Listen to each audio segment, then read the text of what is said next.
미리 알면 몇 천만 원 손해보지 않을 수 있거든. 경매 초보자들이 실수하지 않는 방법 알려줄 테니까 이번 영상은 꼭 끝까지 봐주세요.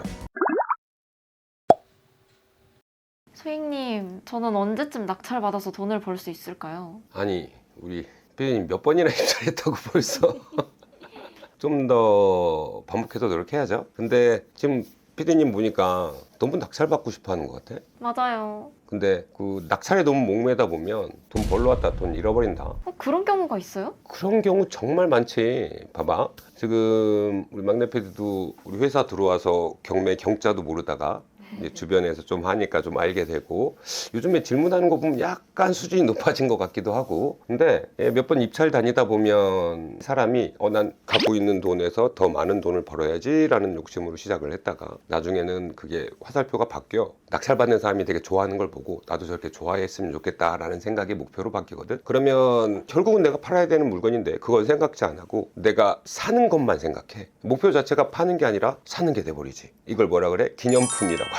영원히 갖고 있을. 그러니까 그런 식의 잘못을 저지르는 경우가 굉장히 많고, 그 외에도 열심히 하고 오랫동안 했던 사람들도 실수할 수 있는 케이스가 실컷 공부할 거 다 공부하고 열심히 임장해서 가격 뽑고 열심히 돌아다니고 해서 모든 준비가 끝마쳐졌는데 정작 법원에 가서 우리 계약할 때 계약서 쓰잖아. 그것처럼 법원에서도 입찰할 때 입찰서라는 걸 쓰거든. 거기에 금액을 잘못 적어. 막 공 하나씩 더 적어. 나는 3억에 살라고 그랬거든. 근데 30억을 적어. 그러면 아무도 못 따라올 거 아니야. 그럼 그 사람은 드디어 우리 피디님이 하고 싶은 낙찰을 하게 되네. 낙찰은 받겠죠. 맞아. 그 낙찰이 목표가 되면 안 된다는 게 가장 중요한 케이스이기도 한데, 이분 같은 경우엔 열심히 준비했음에도 불구하고 공 하나 더 쓰는 실수 때문에 어떤 대가를 치러야 되냐면, 자 봐봐. 얼마 전에 피디님 월세 계약했다며. 네, 월세 계약할 때 계약하고 나서 잔금 내지. 네, 그럼 계약할 때 계약금 달라고 하지. 네. 계약금을 왜 줘? 서로 변치 말고 이 계약을 지키자라는 의미로 서로 계약금을 주고받고 서로 합의를 보는 게 계약 단계잖아. 근데 법원에서는 이렇게 1대1로 계약하는 게 아니거든. 만약에 애슐리 님이 계약금 내고 나서 이 집보다 더 마음에 드는 다른 집을 발견했어. 계약금 줬는데. 근데 마음에 드는 집으로 가야죠. 뭐 가야지. 그럼 예술리 님도 이제 좀 판단을 해야 될 거 아니야. 왜냐면 계약금으로 준 거 돌려받을 수 있어? 아니요? 못 돌려받지. 그 집주인이 안 주겠지. 약속해놓고 약속 깼으니까 약속 깬 사람한테는 돌려줄 수 없다. 뭐 이런 거잖아. 법원에서 똑같이 진행하거든.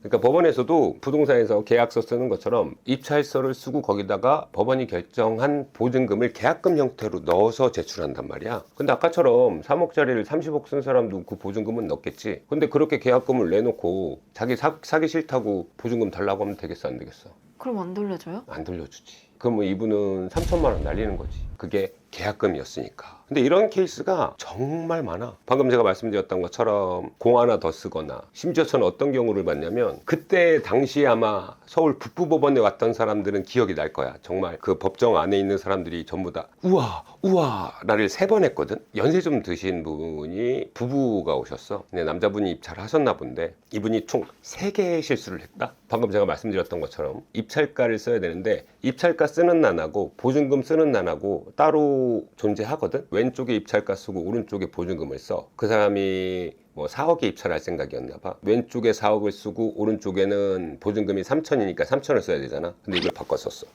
첫 번째 실수. 그러니까 보증금을 입찰가란에 쓴 거야. 그리고 보증금 란에다가 내가 사겠다라는 입찰가를 쓴 거고. 그러면 3천만 원 썼으니까 어쨌든 폐찰할 거 아니야? 근데 이분의 두 번째 실수. 맨 앞자리부터 썼어. 우리 입찰서 보면 제일 앞자리가 1,000억이거든. 1,000억. 그러니까 이분 4억을 쓰려고 했다가 얼마를 쓴 거야? 3천억을 쓴 거지. 보증금을 앞에서부터 썼으니까. 그럼 3천억을 이길 사람이 있어, 없어? 없죠. 그러니까 무조건 낙찰이지. 이게 두 번째 실수. 그러면 이분은 낙찰자로서 불렸겠지. 불렸는데 입찰가를 듣고 남편분은 울그락불그락. 왜? 자기가 잘못 썼다는 거 알았으니까. 근데 와이프분은 경매를 잘 모르셨나 봐. 낙찰됐다고 하니까 마냥 좋으신 거지. 그리고 세 번째 실수. 여기서 또 나와요? 그러니까 한 번 실수가 나올 때마다 법원에 오신 분들은 우와 우와 했거든. 근데 마지막 실수. 이분이 보증금을, 계약금이지. 계약금을 현금으로 준비하셨거든. 3천만 원을요? 현금으로 준비를 하셨어. 그래서 내 기억에도 지금 보증금 함을 열쇠를 풀어서 열고 그 안에다 넣었거든. 지금도 기억이 나. 그러니까 묵직하지, 입찰서 봉투가. 실제 법원에서는 그 입찰서 봉투를 뜯고 개찰이라고 하면서 꺼내서 높은 금액한테 낙찰을 주거든. 근데 이분이 무조건 높은 금액이니까 낙찰이잖아. 그럼 이분이 낸 보증금이 법원에서 딱 정한 보증금이어야 되거든. 근데 그 현금을 다 세시는 거야. 거기 법원에 있는 분들이 다 셌더니 5만 원이 부족해.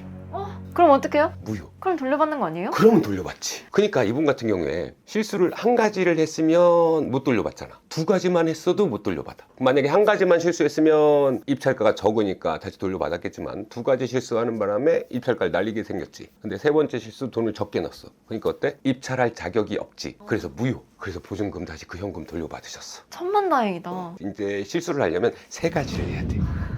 라는 건 농담이고, 우리 이렇게까지 실수할 일 없잖아. 그러니까 입찰서는 매번 확인해야 돼. 그리고 또 하나, 아까처럼 막 입찰하다 보면 어떤 마음이 생기냐면 낙찰받고 싶은 마음이 생겨. 그러면 입찰 금액을 내가 얼마에 사겠다라고 하는 금액을 이미 정해놨음에도 불구하고 내일이 입찰일이잖아. 자꾸 금액을 올려, 낙찰받고 싶어서. 근데 되게 웃긴 게 평소에 안 올리던 금액보다 에이 설마 낙찰 되겠어? 확 올린 경우가 있다. 낙찰돼. 딴 사람 아무도 입찰을 안 해. 괜히 높여 쓴 거지. 그러면 낙찰되겠죠? 문제는 너무나 비싸게 샀기 때문에 팔 수가 없어. 그래서 오랫동안 갖고 있게 되는 경우도 있지. 물론 나도 있어. 물론 저 같은 경우에는 그렇게 실수한 게 다른 자산을 많이 벌어놓은 상태라서 감당이 가능한데, 우리 PD님 그 예전부터 3천만 원 있다고 노래를 불렀었는데 그걸로 돈을 불려야 되지. 근데 그게 딱 잠겨버려. 그 물건에 들어가서. 그때 입찰 실수했으면 어떻게 됐을까? 그 3천만 원 사라지지. 그래서 경매 처음 하시는 분들이나 초보자분들은 이런 실수들을 방지하기 위해서 좀 알고 진행하는 게 편하고, 아는 게 힘들다면 아는 사람한테 물어볼 수 있는 상황이라도 만들어서 체크받으면서 하는 게 가장 중요해. 초보자분들이 자주 실수하는 게 한 세 가지 정도가 되는데, 첫 번째 실수, 권리 분석을 안 하는 실수. 권리 분석하니까 되게 어려운 것 같지. 근데 이게 누가 먼저냐 누가 나중이냐 이것만 따지면 되는 거라서 우리 날짜만 보면 충분히 가늠할 수가 있거든. 근데도 불구하고 얼렁뚱땅 보시는 거지. 확인 안 하고. 두 번째 실수, 그 집값이 얼마지를 제대로 알아보지 않는 실수. 되게 어떤 실수냐면 그냥 전화로 하거나 네이버에 찾아보거나 그래서 이 가격인가 보다 라고 생각하고 그냥 입찰하시는 분들. 네이버로 보면 안 돼요? 봐도 되지. 문제는 네이버에 올라와 있다는 얘기는 어떤 얘기야? 아직 안 팔렸다는 얘기잖아. 그러니까 사람들이 아직 선택하지 않았다는 얘기잖아. 네이버에 그 가격이 있다는 얘기는 집주인이 받고 싶은 금액인 거지 소비자가 사고 싶은 금액은 아니잖아. 근데 우리는 이거 팔아야 되잖아. 그럼 나도 같은 가격에 내놓으면 또 소비자가 선택 안 하겠지. 가격이 올라가지 않는 이상. 그래서 우리 네이버나 이런 데 팔고 싶은 사람이 팔고자 하는 금액을 호가라고, 그러니까 부르기만 하는 값. 실제로 사는 사람들은 실거래가에 찍히면서 같이 사겠지. 그래서 우리가 알아봐야 될 건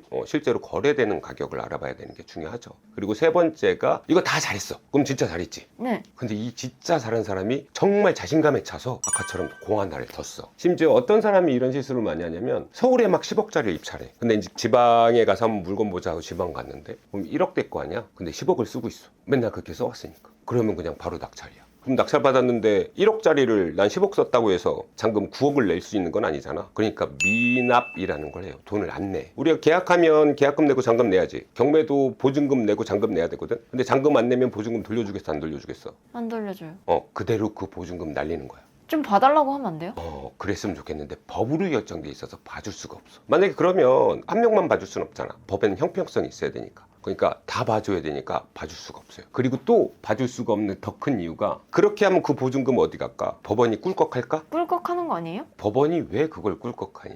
법원의 부동산도 아닌데. 그럼 누가 가져요? 그 해당하는 아파트 있지. 그 집에 돈 빌려준 사람들이 먼저 가져가. 그렇게 쌓여있는 금액을. 그러니까 채권자라고 하죠. 돈 빌려준 사람. 그 사람들이 가져갈 금액이기 때문에 만약에 그걸 너 불쌍하니까 내가 봐줄게 하면 그 사람들이 또 불만이야. 그 사람들이 받을 돈이니까. 그래서 봐주거나 하는 경우를 지금까지 내가 봐온 경우에 빗대어 보면 딱 한 번밖에 없었던 것 같아. 작년에. 공 하나 더 썼어. 2개를 더 썼나? 근데 그게 뉴스에 이슈가 되고 너무나 커지니까 법원에서 봐준 건지 채권자가 허락을 했는지 모르겠지만 불허가 처리를 해주더라고. 불허가는 봐줄 테니까 돈 다시 돌려 가져가 라는 뜻이거든. 그렇게 됐던 케이스 외에는 그렇게 진행된 케이스를 본 적이 없어요. 그래서 앞에서 잘하고 입찰서 잘못 쓰는 실수를 하면 안 되잖아. 그러면 돌려받으려면 이슈가 될 만큼 크게 써야겠네요? 이슈가 안 되는 게 낫지 않을까?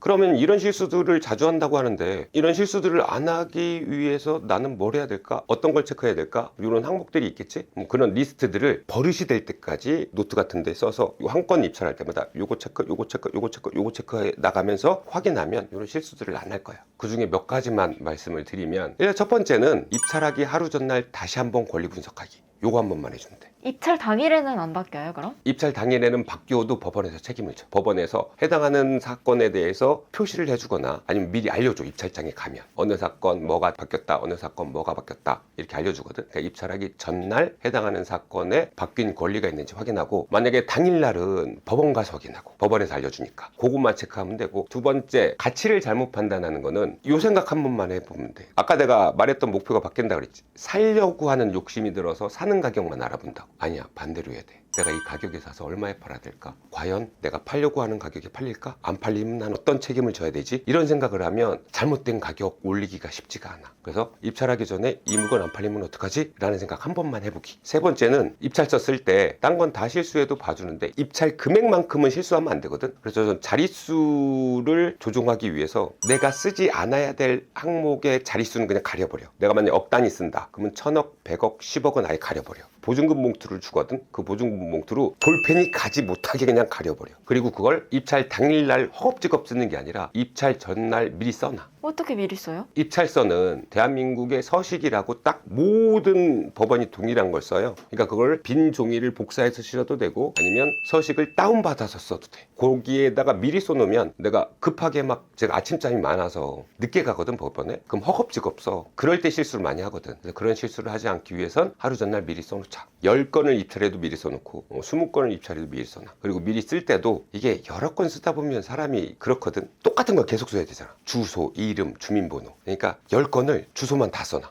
이름만 다 써놔. 이렇게 하다 보면 또 가격이 섞여. 그래서 한 건 완전히 다 쓴 다음에 완전히 봉해놔. 그래서 한 건씩 처리를 해. 요 세 가지는 꼭 지켜. 아, 선생님, 근데 그 체크리스트를 체크하는 것도 저잖아요. 저도 저를 못 믿겠는데 이런 실수 99%는 막을 수 있는 꿀팁 없을까요? 이게 투자라는 게 본인을 믿지 못하더라도 믿는 어떤 바가 있어야 투자를 시작할 수 있는 거거든. 근데 그 믿음을 줄 수 있는 사람이 바로 앞에 있네.